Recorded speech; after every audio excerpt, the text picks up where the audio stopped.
Good morning. Special greetings to our soldiers at Fort Jackson. Good Erev Shabbos.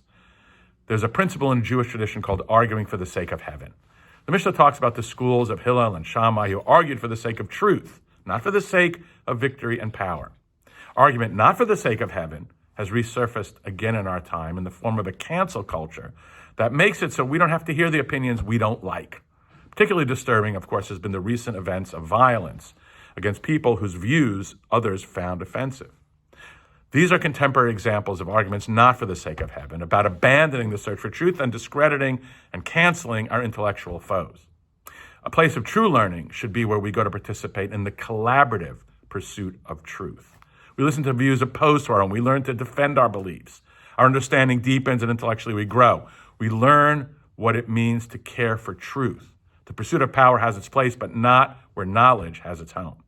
For 3 years, the Mishnah says there was a dispute between the schools of Shammai and Hillel. Then a voice from heaven announced, "These and these are both the words of the living God, but the law is in accordance with the school of Hillel."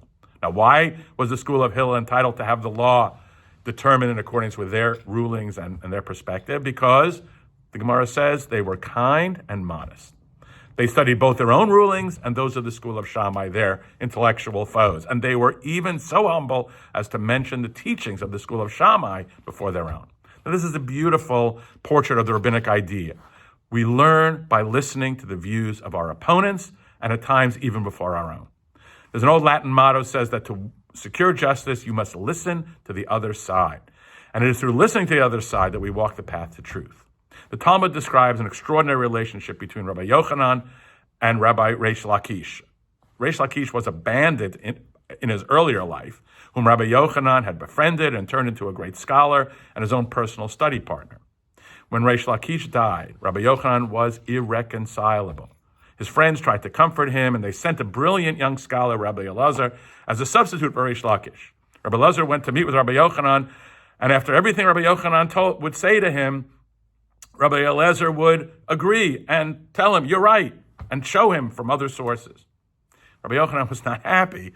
He said, in my discussions with Reish Lakish, when I would offer an opinion, he would give me 24 reasons why I was wrong, and I would give him 24 reasons why I was right, and the truth would become clarified.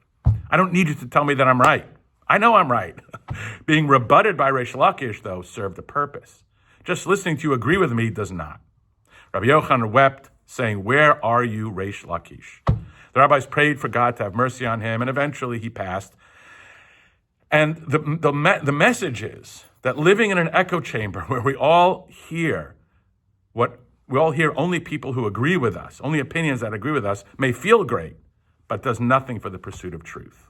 The story of Rabbi Yochanan and Reish Lakish is a cautionary tale that we as a nation need to take to heart if we are to learn how to argue for the sake of heaven. Have a wonderful Shabbat. Shabbat Shalom.